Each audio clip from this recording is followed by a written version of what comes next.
me tocó ver cómo a través de la santería estaban matando a un joven. Cómo cogen esta gente que maneja eso, una imagen de un santo, y empiezan a hacer unos rezos especiales, les cubren los ojos con unas cintas de colores, que es lo que ellos quieren, dependiendo de lo que ellos quieran hacerle a la persona. Entonces en esta oportunidad le tapaban los ojos al santo, se lo ponían aquí en el estómago para asfixiarlo. El demonio da poder al hombre para hacer el mal, para destruir la creación de Dios y su imagen en el hombre. Me pasó este caso particular. Cuando fui a bendecir el apartamento, empecé a rezar el Magnífica y en un momento determinado se me borró. ¿Se te olvidó? Se me olvidó. Por 3 veces lo empecé y 3 veces llegaba al mismo punto, no podía pasar. Entonces esperé, me calmé, le dije al Señor, dame fuerzas para poder continuar con esto. En Malí y en muchas partes del África, para ellos la muerte es una fiesta. El que muere es volver a nacer, va a ser feliz, realmente encontró la plena felicidad porque se va a encontrar con ese creador, sea el Dios nuestro o sea el Dios de ellos, pero es un encuentro con ese que les dio la vida. Entonces, para ellos la persona que muere, se reúne toda la comunidad en torno a esa persona fallecida y hacen una fiesta. La iglesia tiene lo que se llaman los sacramentales, que no es hechicería, no es brujería, pero son elementos que nos ayudan a eso. Desde la fe, esos sacramentales nos van a ayudar a proteger, a evitar que el mal entre en mi casa. Uno de los sacramentales es el agua, que todos lo conocemos. El otro es, por ejemplo, la sal.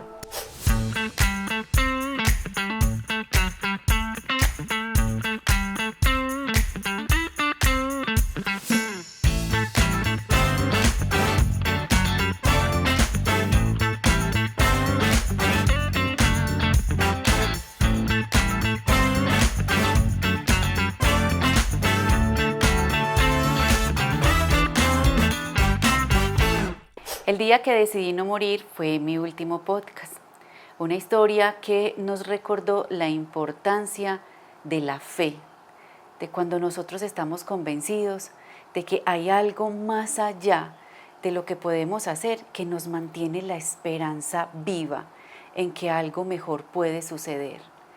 Me dejó cuestionando mucho la historia de Milena. Todos los días me he preguntado si realmente la fe, mi fe en lo que yo quiera creer, ella tenía fe en Dios, si mi fe en Dios puede cambiar mi futuro, mi destino. Y es precisamente esta historia con Milena la que me ha hecho cuestionar si la fe realmente puede cambiar mi destino. Y por eso quise tener un invitado muy especial desde la religión.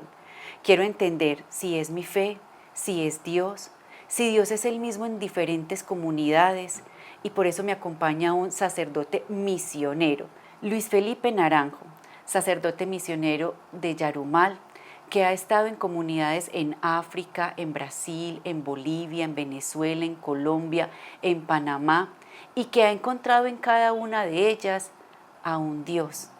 Y quiero preguntarle, dándole la bienvenida a Felipe, si el Dios de esas comunidades es el mismo Dios que nosotros conocemos. Y además, si ese Dios puede materializar mi fe o mi fe es distinta a ese Dios del que yo tengo una concepción. Felipe, gracias por aceptar esta invitación. Bienvenido a Enzo Sin Filtros. Es un placer y es un honor para mí contar contigo el día de hoy, sobre todo por toda la experiencia y el recorrido que tú tienes. Y te repito la pregunta, ¿mi Dios es el mismo Dios en África? ¿Es el mismo Dios en Brasil? ¿Es el mismo Dios en Bolivia? ¿O cambia? Bueno, Marcela, muchas gracias primeramente por la invitación. Me siento orgulloso de estar en tu programa aquí contigo. Y sí, aunque no lo creamos, en todas estas culturas en las que yo he estado, es el mismo Dios, visto desde la misma cultura. Te voy a poner un ejemplo. Sobre una montaña, yo puedo dar la imagen y la visión de que la montaña es alta, gruesa, descarpada, y tú la puedes ver desde otro punto de vista, pero sigue siendo la misma montaña. Igual, el Dios en cada una de estas culturas es el mismo, y su objetivo es el mismo, salvar al hombre a través del amor. Felipe, cuando nosotros, ahorita que veníamos y estábamos hablando sobre este podcast, tú me contaste una historia muy fuerte, donde se puso como en duda tu fe. ¿Alguna vez has dudado de la presencia de Dios? ¿Nos puedes contar esta historia, compartir esta historia con nuestra comunidad de Enso Sin Filtros? Claro que sí, estaba comenzando mis estudios teológicos y tuve una experiencia interesante en un pueblito en Colombia, donde como jóvenes y como misioneros nos creemos salvadores, y la realidad es otra. Me encontré con una realidad muy fuerte donde me tocó ver matar a 2 jóvenes de 18 y 19 años que les pegaron 8 tiros a cada uno en la cabeza. Y entonces mi forma de pensar y de actuar cambió totalmente, porque yo decía, bueno, si yo soy misionero o me estoy formando como misionero, en este momento, ¿qué estoy haciendo? Porque no puedo defender la vida. Y es que yo no puedo actuar como Dios, porque no soy Dios. Yo simplemente soy un instrumento que Dios utiliza para llevar su mensaje. En ese momento yo dudé y dije, esto no es lo mío, Dios no existe, porque si existiera, entonces yo hubiera podido hacer algo. Y no, Dios tiene su espacio para realizar su misión, su tarea, su salvación. Y después fue que entendí que la voluntad de Dios no es mi voluntad, porque yo quiero que Dios actúe como yo, que me dé las capacidades para yo actuar en ese mismo momento, y Dios tiene un plan totalmente distinto. Pero sí, dudé mucho y me pregunté si realmente valía la pena ser sacerdote misionero. ¿Y qué hizo que tomaras la decisión de seguir siendo sacerdote misionero después de esa experiencia? El continuar en este proceso de formación, el amor que la gente nos muestra, el ánimo que incluso la misma gente me dio en esos momentos, porque yo dije, no más. Y entonces ellos me dijeron, usted nos ha ayudado mucho, simplemente el no dejarnos solos. Su presencia vale mucho para nosotros. Entonces ahí entendí de que Dios, aunque no podamos hacer mucho en el momento, Dios nos está acompañando y me estaba acompañando en ese momento. Entonces, más que salvar vidas, es hacer presente el amor de Dios en esas culturas y en esos momentos muy difíciles. Felipe, ¿y esas comunidades y esas culturas te han enseñado una visión diferente al Dios que tú aprendiste en el seminario? Mira, sí, nuestra cultura aquí nos ha enseñado muchas cosas moralistas, por ejemplo, como que muchas partes de nuestro cuerpo son malas. El mirar a una niña desnuda, eso es malo. El mirar a un joven desnudo es malo. Yo tuve un choque muy fuerte en Malí frente a esta realidad, donde los jóvenes en el verano nos invitaban a pasar un tiempo en el río, en la playa. Cuando ellos llegaron, todos se desnudaron, tanto jóvenes como las niñas se desnudaron. Y yo llevaba una pantaloneta y me la puse. Yo no fui capaz de desnudarme, porque mi moral y mi pensamiento era decir, eso es pecado. Y la enseñanza que ellos me dieron, que yo la llamo, no sé si estará correcto, teología del cuerpo, me dijeron, padre, usted es malo. Y yo les decía, ¿por qué? Porque usted ve algo malo donde Dios ha hecho cosas buenas. Todo tu cuerpo es bueno, por ende no es pecado.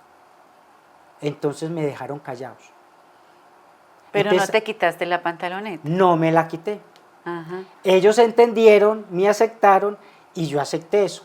Pero sí, uno va cambiando la visión de lo que puede ser pecado para una cultura y que no es pecado para otra cultura. Ajá. Entonces, ahí me enseñaron de que el pecado está en mí, no en Dios, porque Dios no se equivoca. Dios todo lo que hizo, lo hizo bueno. Nos lo recuerda el libro del Génesis también. Felipe, los misioneros, ¿a qué lugares van los misioneros a acompañar a las personas? Bueno, generalmente los misioneros vamos a lugares muy apartados. En el caso nuestro de los misioneros javerianos, nuestro carisma es adyentes, ir a lugares alejados donde Jesucristo no ha sido anunciado. Ese es como el centro, la raíz. Pero también vamos a lugares donde hay pocos sacerdotes y damos la mano a esos lugares. Vamos a lugares donde los sacerdotes diocesanos no pueden ir y entonces nosotros prestamos esos servicios generalmente en esos lugares, en las selvas apartadas del Amazonas, donde yo he podido compartir en el Amazonas brasilero y venezolano y en algunas partes también de Colombia, en esos lugares alejados donde la iglesia diocesana no llega. Y te hago la pregunta porque me quiero devolver a la historia de Malí, de los niños en el río, y es que ustedes llegan y no cambian esas culturas y esas costumbres. ¿Cómo entonces ustedes comulgan entre lo que llegan a compartir o acompañar desde la fe cristiana con las propias tradiciones de ellos? Bueno, la iglesia ha venido madurando mucho en ese aspecto porque la evangelización se dio imponiéndose. ¿Sí? Entonces, a medida que la iglesia va avanzando en el proceso de evangelización, se dio cuenta de que llegar a una cultura no podemos imponer la nuestra ni cambiar sus costumbres, ¿sí? Sino irnos adaptando a medida que vamos conociendo la cultura y viendo desde ese punto de vista qué podemos rescatar y hacerles ver que eso que ellos viven es lo mismo que nosotros vivimos desde nuestra fe y que ellos pueden compartir con nosotros y nosotros con ellos.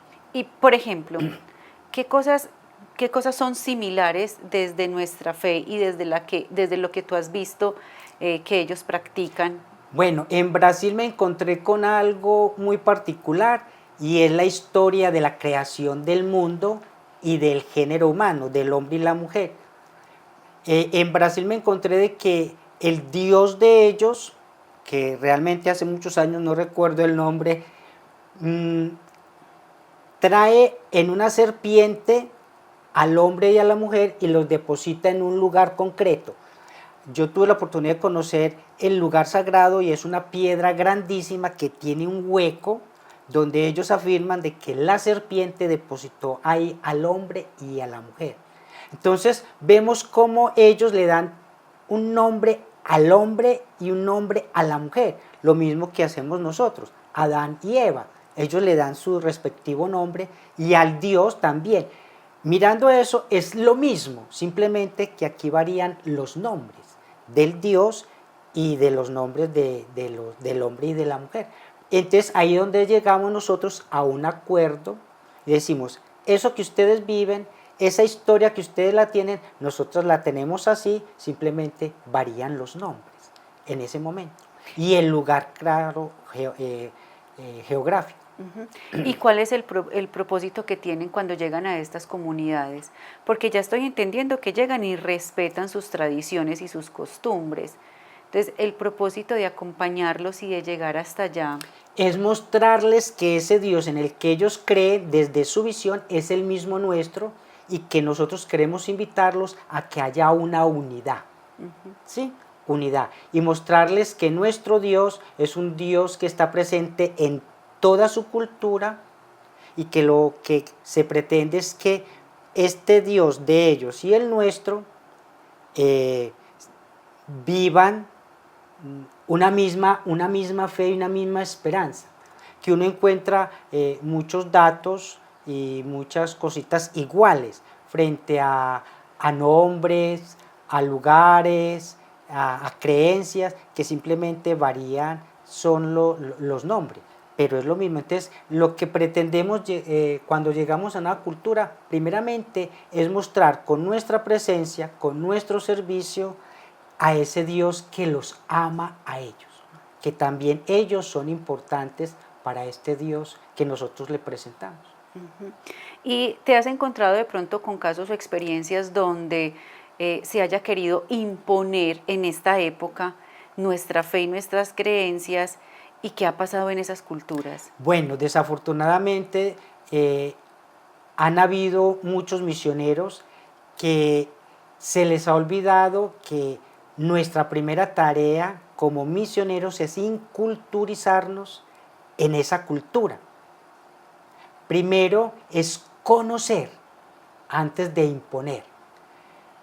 Y hasta el punto de yo saber cómo piensan, qué les gusta, qué no les gusta, para yo saber cómo transmitirles ese mensaje de amor que es el Evangelio, a ese Jesús que nos viene a traer el amor misericordioso del Padre. Entonces, como palabras, incluso palabras, incluso aquí en Colombia tenemos palabras que significan cosas diferentes, que es lo mismo, pero que tienen una significación muy distinta. A mí me pasó un caso muy particular, y es que cuando llegué por primera vez a Brasil, comenzando a estudiar el portugués, uno comete muchos errores. Y es que uno cree entender la lengua y entonces uno hace deducciones, que eso no se puede hacer. Por eso, para empezar un proceso de evangelización en una cultura nueva que tiene poco conocimiento de Dios o que está nulo, lo primero es mínimo 5 años estudiando la cultura, la lengua, la forma de pensar. Entonces, como uno llega nuevo, joven, con muchos ánimos, creyéndose el salvador del mundo, yo pensé que ya a los 3 meses me manejaba el portugués más o menos, pero nunca tuve la precaución de preguntar si eso significaba lo que yo creía. Y entonces, confiado en mí mismo, y no en la cultura ni en la forma de ellos expresarse, en una homilía, un domingo, antes de comenzar la homilía, yo les hice una observación. Entonces yo les decía pues ahí a los papás, a la comunidad, que yo estaba triste porque los muchachos estaban yendo en camisetas, en esqueletos, a la misa el día del Señor. Entonces yo lo voy a decir más o menos en un portugués, más o menos que ya se me ha olvidado. Entonces yo le decía: eu estou muito triste porque os jovens vêm à igreja com camisinha. Yo pensé que la palabra camisinha era camiseta. Yo nunca tuve la precaución de preguntar. Cuando resulta de que ahí estaba mi error grandísimo. Y es que en vez de camisinha, que yo estaba pensando que era camiseta, eran preservativos. Entonces imagínense el error que uno comete simplemente en una palabra de esas, pensando que estoy haciendo algo bueno y realmente no estoy cometiendo un error grande. Por eso la gente por muchos días se estaban burlando de mí porque el padre decía que los muchachos llevaban preservativos a la iglesia. De ahí la importancia de no imponer mi pensamiento ni mi religión de inmediatamente uno llegue, sino estudiar, observar, escuchar antes de hablar bien, porque si no vas a llevar un mensaje erróneo. Claro que sí, Felipe. Y así, en nombre de uno pensar que es el Salvador, ¿cuántos errores se han podido cometer? Claro, porque es que yo no estoy transmitiendo el Salvador que está en las Sagradas Escrituras. Yo no estoy manifestando el Dios que Jesús vino a mostrarme. estoy manifestando mi propio Dios y mi propio Salvador, de acuerdo a mis propios intereses, que muchos hemos cometido esos errores en toda la historia de la humanidad, que se ha venido, claro está, mejorando, pero sin embargo hoy en la actualidad han habido misioneros que han cometido muchos errores imponiendo la religión y cambiando tradiciones de hace muchos años. Claro, y ahí te quiero hacer una pregunta que nos hizo nuestro público. Esta semana hicimos una encuesta y les preguntamos qué querían que les preguntáramos al sacerdote. Y una de las preguntas que nos llamó mucho la atención, y la traigo precisamente por este tema, es que nos dicen si tú, por ser sacerdote, te crees un ser superior. Bueno, aquí hay algo que hay que tener muy en claro, y es que el sacerdote no es superior a nadie, es igual a todos somos iguales. El hecho de ser sacerdote y tener un cuellito que me identifica como un hombre consagrado no me da más poder que al otro, ¿sí? El Señor nos lo enseña en el Evangelio, Él llama a hombres comunes y corrientes.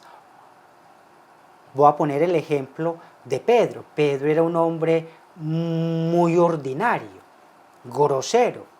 Sin embargo, Él lo llama y lo va transformando, lo va educando, lo va formando. Sí, somos hombres comunes y corrientes que tomamos una decisión a un llamado que el Señor nos hace, pero eso no nos hace más que los demás. Antes, el sacerdote está para el servicio de los demás y el mismo Señor nos dice, el que se enorgullece será humillado y el que se humilla será enaltecido. Yo creo que el papel del sacerdote es un papel de servicio y de sentirse más pequeño que los demás. Entre más títulos tenga uno, más pequeño tiene que ser ante la comunidad. ¿Y alguna vez has sentido esa fragilidad como ser humano? Ahorita que te preguntaba sobre la fe y sobre perder la fe en algunos momentos y de sentir, Señor, ¿por qué me has abandonado? ¿En qué momento lo has sentido? ¿En qué momentos lo has sentido? ¿Alguna historia que nos quieras compartir de una situación en la que tú hayas dicho, ni siquiera mi fe en este momento me puede ayudar? Mira, algo que lo que yo dije, Señor, ¿usted para qué me llamó a esto? Si usted sabía que yo no tenía cualidades para ser misionero, fue cuando me ordenaron y me enviaron a Malí. Pero antes de llegar a Malí, me enviaban a estudiar a Bélgica el francés. Yo le dije a mi superior, yo me voy por obediencia, pero yo para los idiomas soy malo. Yo llegué a Bélgica a estudiar francés y yo tenía la mentalidad en que yo era bruto para los idiomas. Yo entré en una crisis total que yo dije, yo me voy, yo para esto no sirvo. Señor, ¿dónde estás tú? ¿Dónde estás? Cuando más te necesito. Si tú me llamaste y me enviaste al África, ¿por qué no me das la capacidad para yo aprender el francés? Entonces yo entré en una crisis grande y yo dije, me devuelvo, me voy. Yo llamé incluso a mi superior aquí a Colombia y le dije, yo me voy porque es que yo llevo 3 meses, 4 meses y yo no sé nada de francés. Cuando ya el Señor estaba trabajando por detrás. Yo no sabía... Cuando hablamos del Señor estamos hablando de Dios. De Dios. Ajá. Cuando el Dios estaba ya trabajando por detrás, yo pensé que Él me había abandonado, yo me sentí solo realmente en un país que no era mi cultura, era la primera vez que yo salía de Colombia, yo me sentía el hombre más infeliz del mundo porque yo no entendía nada. Hoy me decían oui y yo mañana, hoy lo entendía, mañana yo decía, ¿qué me están diciendo? Cuando yo llamé a mi superior y yo tomé la decisión de regresarme, como te digo, ya Dios estaba trabajando y me dijo, y yo llamé a mi superior y me dijo, no, tranquilo, que ya eso lo sabemos. Tú te vas a quedar allá un año completo estudiando, te vas a tomar el tiempo que necesites. Cuando me dijeron eso, era como si me hubiesen abierto a mí mi cerebro y me hubieran metido el Señor el francés a la cabeza. Y al mes, cuando regresé a la escuela, yo ya hablaba, casi me puedo dar el orgullo, humildemente, de decir, hablaba casi perfecto el francés. Entonces ahí es donde veo yo la gracia, el poder y la presencia de Dios en mi vida, personalmente. En que uno se siente solo, abandonado, en que uno dice, ¿dónde está Dios? Y Dios siempre estaba conmigo, caminando. Simplemente Él estaba trabajando a su ritmo. Cuando yo ya dije, no más, entonces el Señor ahí salió y me dijo, aquí está.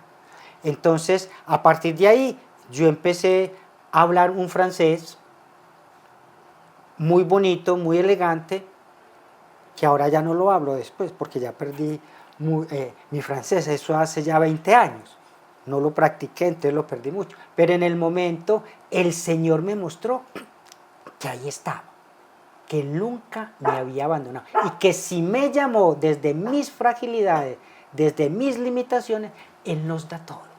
En el momento adecuado. No en el momento mío, sino en el momento que Él lo ve que es necesario. Entonces ahí yo vi la presencia de Dios en mi vida cuando yo me sentía solo y abandonado. Ajá. Y con lo que tú nos dices es que muchas veces nosotros queremos es la presencia de Él como yo me la imagino. Claro, es que ese es uno En de el los momento problemas. que yo quiero, de la forma como yo quiero. Exacto. Yo quiero que Dios actúe en mi vida desde mi forma de pensar y de actuar y de mi creer. Entonces, ¿cómo diría yo? Queremos es manipular a Dios, que Dios sea el Dios que yo quiera. ¿Sí? Y Dios no actúa así. Dios actúa distinto porque Él es Dios, Él no es hombre. Y su forma de actuar y de presentarse ante nosotros es distinto. Él se presenta en el momento adecuado, en cualquier circunstancia. Aunque yo me crea que Dios no existe, que ya todo lo he perdido, que ya no tiene nada sentido, ahí entra Dios a actuar. ¿Qué diferencia hay entre Dios y la fe? O sea, yo puedo decir que son dos conceptos iguales, que si yo tengo mucha fe en que las cosas van a suceder, puedo hablar de Dios, por favor ayúdame, haz que pase, o simplemente en mi fe confío plenamente en mis capacidades que lo puedo hacer.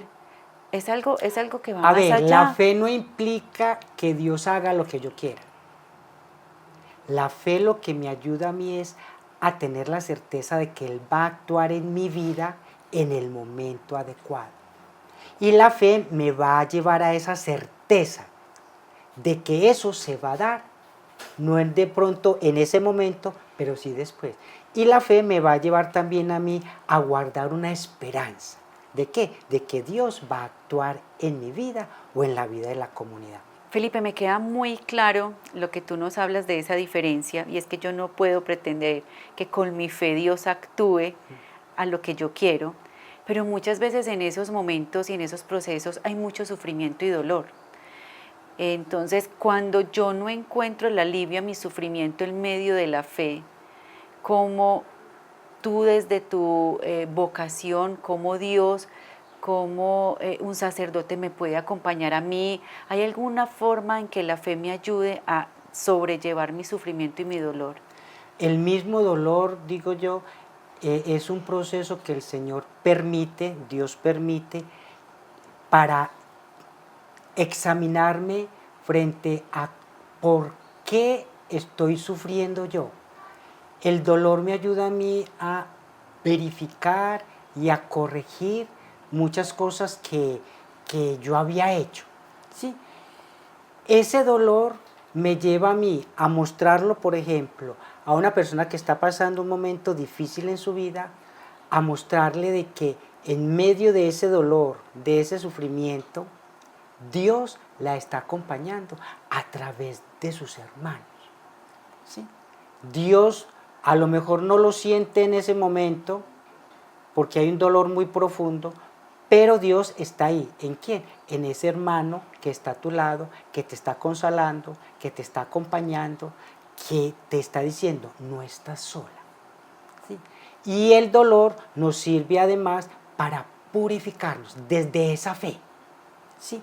El dolor nos ayuda a purificarnos y a valorar más mi vida y la vida de ese Dios que siempre está a mi lado.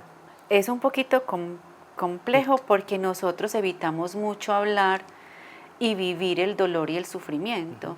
Y aunque lo debemos ver como oportunidades de poder avanzar, fortalecernos, aprender, a veces no es tan fácil de transitarlo y en esos momentos dudamos mucho de Dios y dudamos mucho de nuestra fe.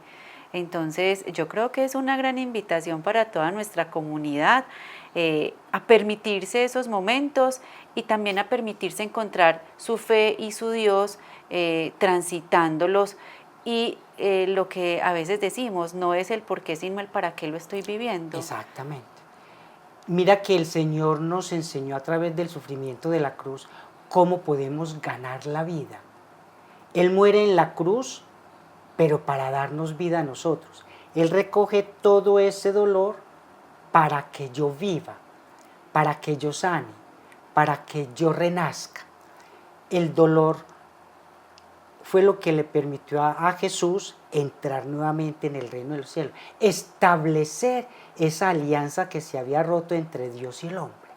Entonces, el dolor me puede ayudar a mí a restablecer la amistad contigo, a darme cuenta de mis errores. ¿Por qué estoy sufriendo ese dolor? ¿Por qué estoy sufriendo esa pérdida?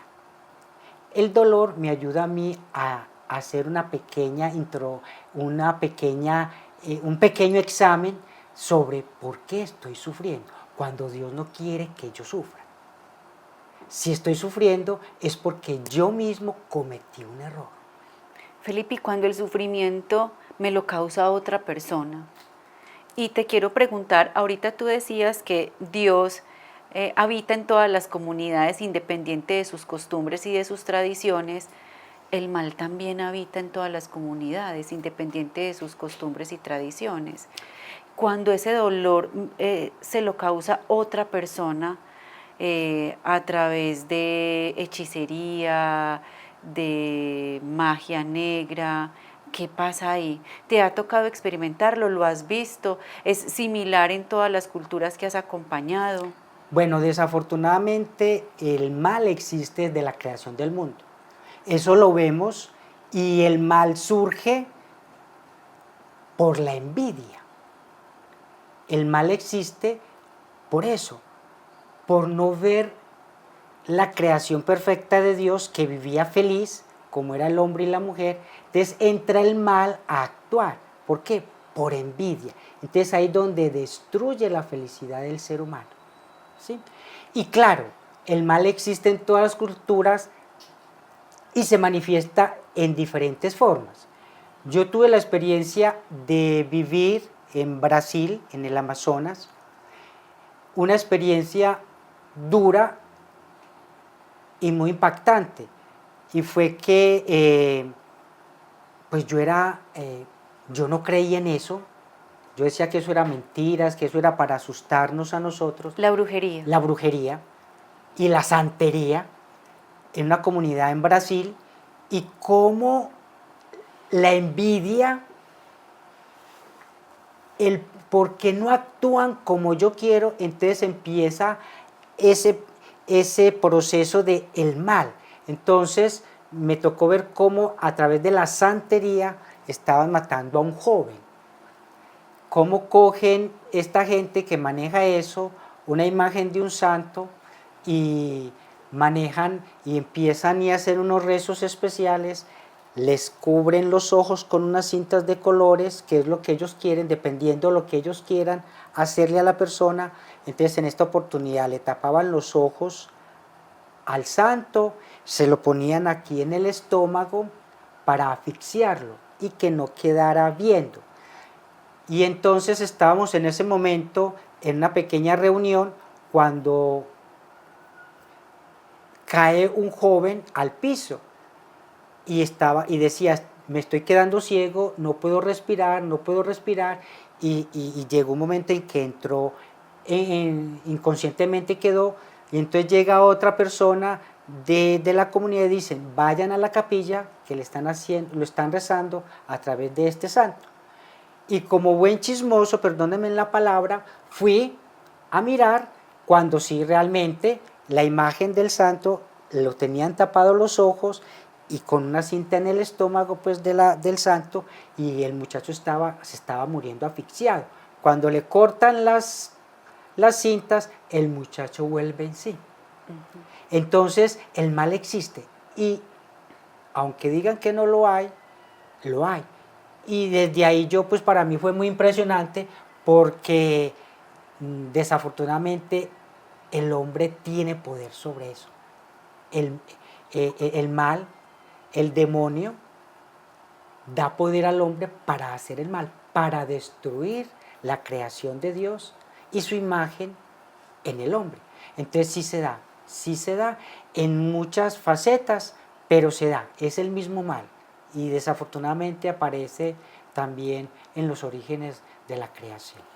¿Y son los mismos rituales en las culturas, o cambian los rituales, pero las intenciones siguen siendo las mismas? Cambian los rituales, pero la intención es la misma: quitar la vida o dejar a una persona ciega o muda, o darle alguna enfermedad que vaya muriendo lentamente. ¿Y ustedes como sacerdotes tienen herramientas de revertir como estos hechizos o estas... Bueno, propiamente la iglesia no tiene nada así como decir vamos a hacer este hechizo, no. La iglesia, vamos a revertir este no. hechizo. Lo que la iglesia simplemente hace es como invocar la presencia del Señor para que el mal se aleje, pero ya todo depende pues como Dios. No es, aquí ya la iglesia no juega como con la hechicería, que vamos a hacer esto o aquello, como lo hacen ellos en rituales muy específicamente, ¿sí? No, la iglesia entra, por ejemplo, ya con rituales muy particulares, es ya cuando se presenta, por decir algo, ya una posesión diabólica, que sí tiene unas oraciones, que hay unos sacerdotes preparados para eso. ¿Te ha tocado ver casos de personas con posesiones diabólicas? Sí, me ha tocado verlas, y cómo el sacerdote a través de esas oraciones de exorcismo libera a la persona. Pero eso depende también de la posesión que tenga la persona, porque es que aquí ya entran a jugar muchas cosas. Los demonios, ¿sí? Dependiendo del demonio que esté poseyendo a la persona, ¿sí? Además son cosas muy delicadas, porque el que está haciendo el exorcismo tiene que tener una fe muy firme, muy fuerte, y no dudar, porque en el momento en que duda puede pasársele al sacerdote o a la persona que está haciendo el exorcismo. ¿Y sabes de historias que sí han pasado, que duda y que de pronto el sacerdote quede poseído? Bueno, en la historia pues uno va estudiando, y se han encontrado a través de la historia de la iglesia sacerdotes que han dudado y que no han podido expulsar el demonio, y ellos han sido poseídos. Felipe, y así como tú dudabas de que eso existía, ¿te has encontrado con otros fenómenos paranormales, de cuando la gente dice que siente que hay espantos o que mueven cosas en casa? ¿Te ha tocado que hay espíritus habitando en los espacios? ¿Te ha tocado verificarlo, o nunca te has encontrado con estas historias? Bueno, yo no sé si es particular, yo voy a hablar desde mi experiencia. No sé si esto me pasa solamente a mí o es que sucede. Cuando, pues yo no he visto cosas así fuertes de paranormal, pero sí me ha pasado algo muy particular en dos ocasiones. Una, cuando me invitaron a bendecir un apartamento, que decía que sentían presencias y energías muy negativas. Yo simplemente voy a una casa, hago la bendición que nos enseñan a nosotros para bendecir la casa. Hay una oración que la podemos hacer, que es exorcizar la casa. Ahorita nos puedes enseñar esa oración para que nuestra comunidad, cada uno lo puede hacer o necesita la presencia de un sacerdote. No, tiene que ser un sacerdote directamente. Y hay de pronto Pero, rituales que uno puede hacer sin la presencia del sacerdote. bueno, sí, se puede acudir a un sacerdote, bendecir el agua y regar el agua bendita en la casa, rezando 3 oraciones muy sencillitas, que es el Magnífica, el Credo y el Ave María. Si quieres ahorita, después de que nos cuentes la historia, podemos enseñarle a nuestra comunidad qué puede hacer sí, para es algo muy protegerse. sencillo. Listo. Y si se hace desde la fe eso. Entonces decía de que me pasó este caso particular. Cuando fui a bendecir el apartamento, empecé a rezar el Magnífica. Y en un momento determinado se me borró. ¿Se te olvidó? Se me olvidó. Por 3 veces lo empecé y 3 veces llegaba al mismo punto, no podía pasar. Entonces esperé, me calmé, le dije al Señor, dame fuerzas para poder continuar con esto. Y volví a rezar el Magnífica y lo hice muy concentrado, con mucha más fe, y ahí fue donde, ahí sí, rompí como eso lo que había, y al terminar el Magnífica, hasta la misma gente del apartamento se asustó porque decía, ya hay calor, porque era un frío tremendo que había, y se sentía ya un ambiente más tranquilo, como más sereno. Eso me ha pasado a mí por 2 ocasiones, donde se me olvida el Magnífica. Cuando la energía es muy fuerte, no sé, se me olvida, y nunca se me ha olvidado, y siempre se me olvida. Una en esa, y otra me ha pasado en casos, no sé si a muchos sacerdotes les ha pasado, o es a mí, o es que ya a la vejez se le olvida a uno las cosas, pero yo no creo, y es cuando estoy confesando a alguien, que la gente se confiesa y voy a dar la absolución, y he estado 2 horas confesando, y llega esa persona, se confiesa y voy a dar la absolución, y no soy capaz. Se me olvida la oración para perdonar los pecados, y yo no entiendo. Y entonces termino diciendo que el Señor te perdone tus pecados, en el nombre del Padre, del Hijo y del Espíritu Santo, porque la oración en ese momento no me sale. Yo deduzco, puede ser bobadas mías, pero es que la persona no se confesó de corazón. Entonces llega ese momento en que se bloquea la gracia de Dios. Digo yo, pienso, de pronto a otros no les ha pasado, pero a mí me ha pasado en algunos casos particulares. ¿Sí? Que voy a dar la absolución y se me olvida después de estar confesando 2 horas. Entonces puede ser que como es cansancio o la vejez, pero pues son casos muy particulares en que yo digo, ahí hay algo fuera de lo común. Felipe, hablando de la confesión, es que estaba pensando en esas confesiones de pronto que pueden ser muy fuertes de pecados. ¿Cómo hace el sacerdote el nombre de Dios para perdonar esos pecados? Bueno, la misericordia de Dios es infinita y Dios perdona todo siempre y cuando haya un arrepentimiento sincero, ¿cierto? Sí. Yo estaba que tenía por ahí unos 5 años de ordenado y fui a confesar a unos niños a una parroquia para la primera comunión. Y terminando la confesión con los niños, llegó un señor. Me dijo, padre, ¿me puede confesar? Y entonces le dije, sí, claro. Y nos quedamos 2 horas el señor solo hablando. Era una persona que había llevado una vida muy mala, muy mala. Pero aquí hay algo muy particular y es que en esta confesión, desde el momento en que el Señor se sentó y empezó a hablar, no sé si sería el cansancio, pero el Señor empezó a confesarse y empezó a mí a dolerme la cabeza y se me quería estallar la cabeza. Y cuando se terminó, pues que se le dio la absolución al Señor, que era de verdad un Señor que incluso había asesinado varias veces, había violado, bueno, miles de cosas, pues se le da la absolución porque él llevaba ya un proceso de conversión de hacía mucho tiempo, pero quería confesar algo que él no había confesado. Entonces, inmediatamente se termina la confesión, yo salí para la casa cural a tomarme unas pastillas porque el dolor era muy fuerte y antes de llegar a la cocina el dolor se me desapareció de inmediato. Pues me pareció muy raro, muy extraño, porque no me había pasado. Pero la confesión tiene un poder muy grande y es que libera. Aunque uno no lo crea, libera. Libera a la persona y la persona sale distinta.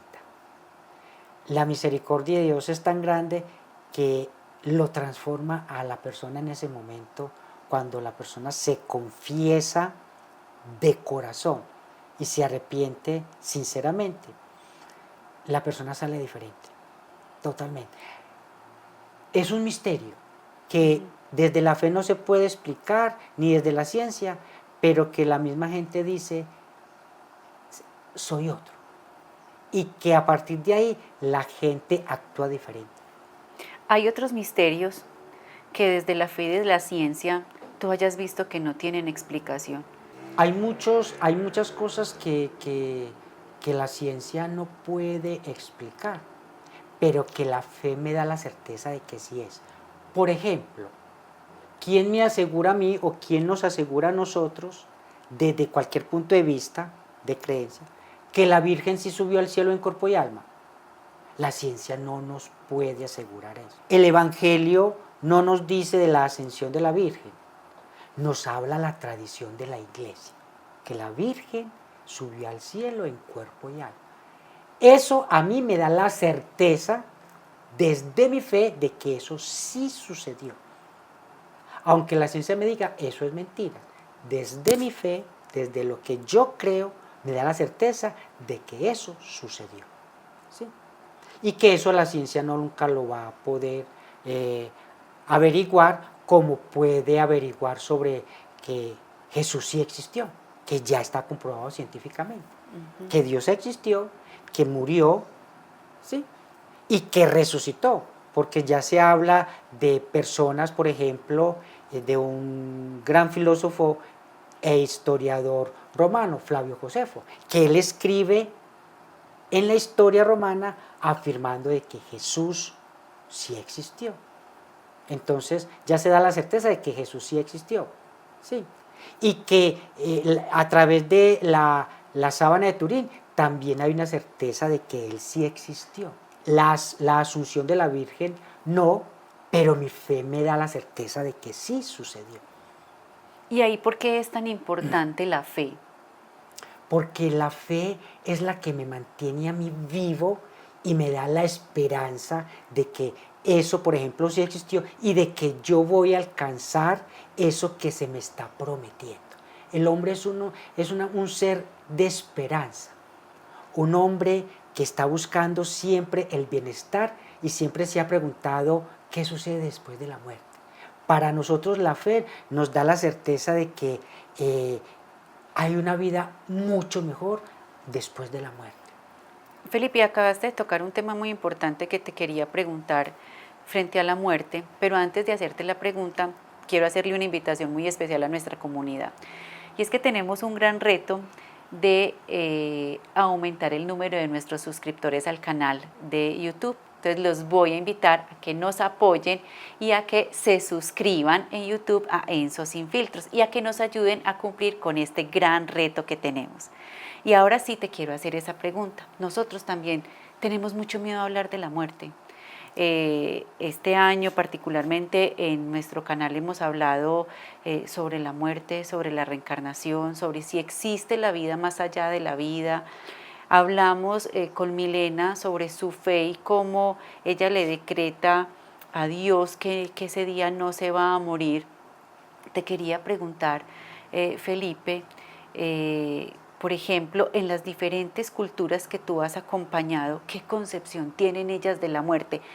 Primero te pregunto por la concepción de las culturas para después preguntar por tu concepción, no solo como sacerdote, sino como ser humano. Bueno, mira, hay algo que a mí me llamó dentro de todas las culturas que Dios me ha dado la gracia de conocer, una muy particular, y es que en Malí y en muchas partes del África, para ellos la muerte es una fiesta. El que muere es volver a nacer, va a ser feliz, realmente encontró la plena felicidad porque se va a encontrar con ese creador, sea el Dios nuestro o sea el Dios de ellos, pero es un encuentro con ese que les dio la vida. Entonces, para ellos la persona que muere, se reúne toda la comunidad en torno a esa persona fallecida y hacen una fiesta, porque ellos dicen, ha resucitado, ha vivido, se ha encontrado con el Creador.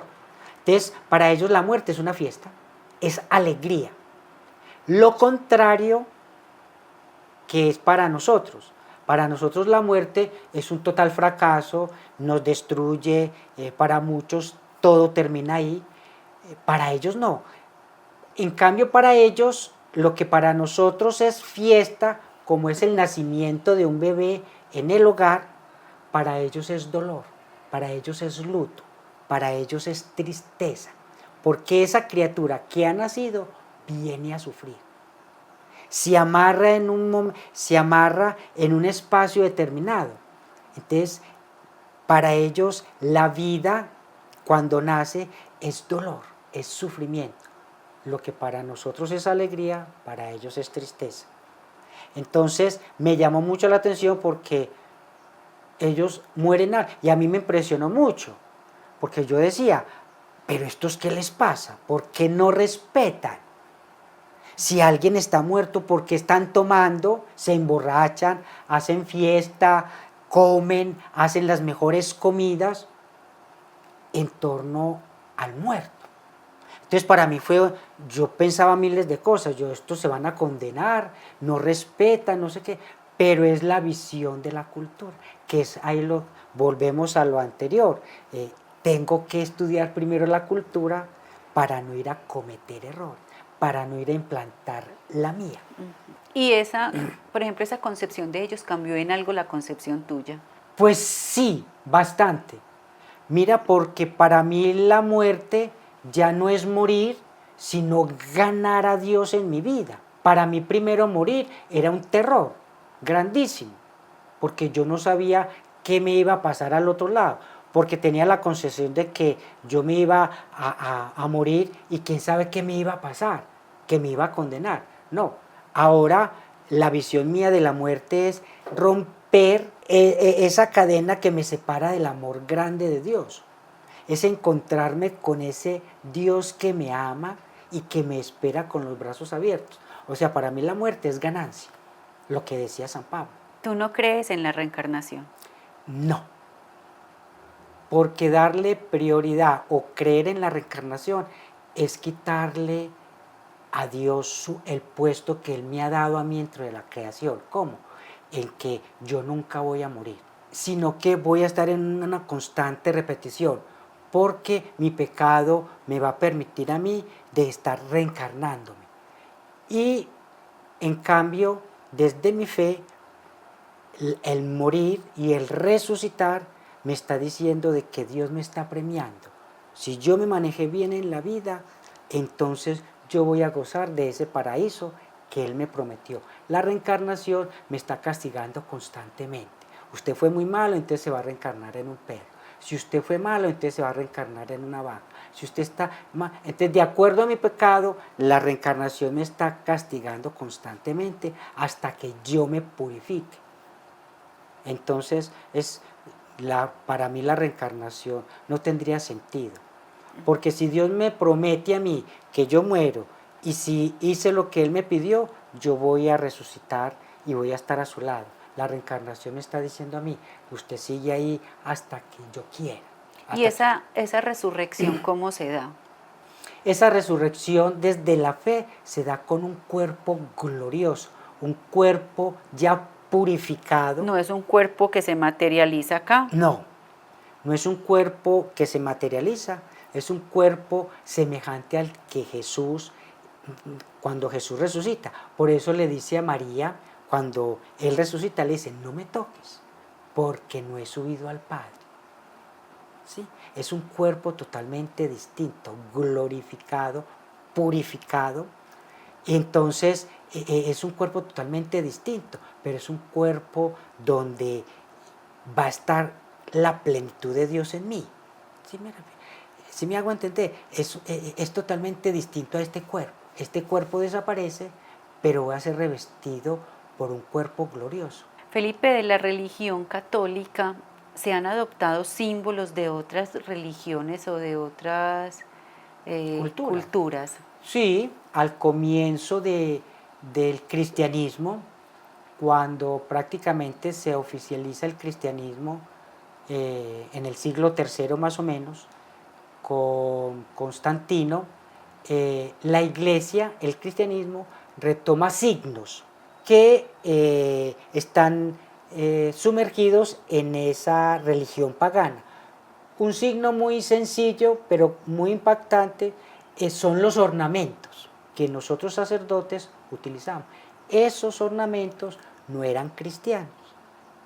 Esos ornamentos eran utilizados por los sacerdotes paganos en Roma y en Grecia. ¿Qué hace la iglesia entonces? Los retoma como signos de consagración, de presencia de Dios en medio de nosotros, para no entrar mucho como en conflicto con la cultura que llevaban estas otras personas que se hacen cristianos.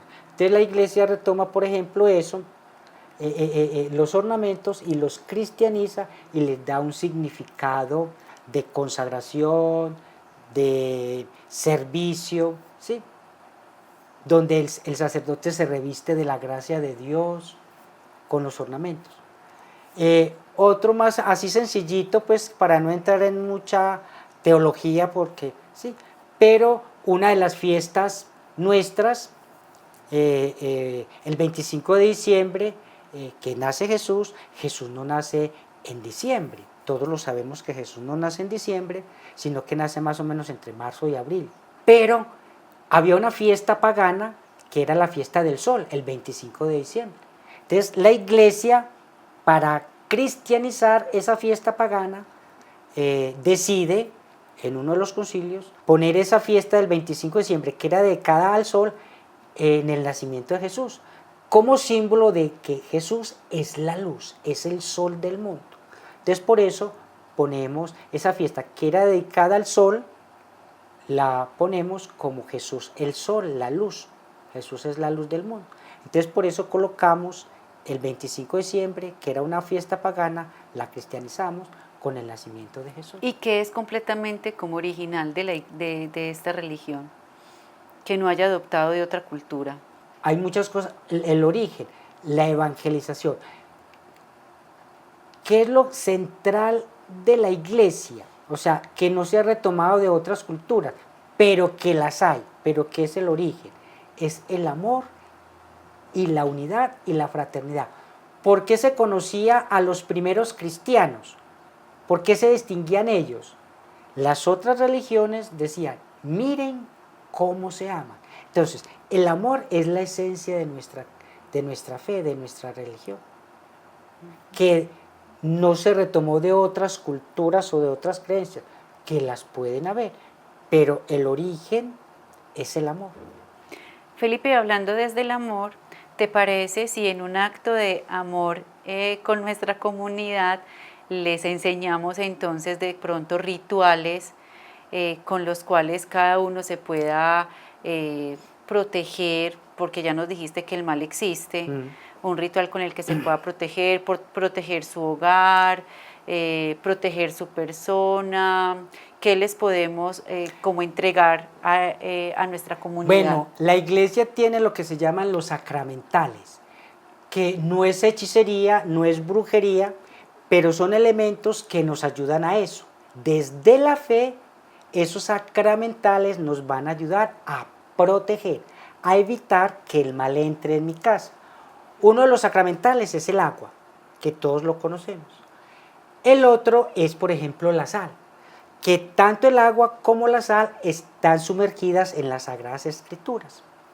Por ejemplo, Dios le dice a Eliseo que para purificar el río le eche sal, para purificarlo porque el río estaba contaminado, estaba envenenado. Entonces Dios manda al profeta a que le eche sal. Entonces el agua, la sal purifica, limpia.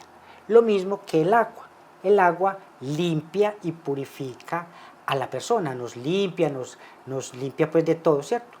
Entonces a esos dos sacramentales como tales, pues como principales, hay muchos más, pero que podemos utilizar, por ejemplo la sal, que se llama, hay una oración que se llama la exorcización de la sal, del agua y del aceite.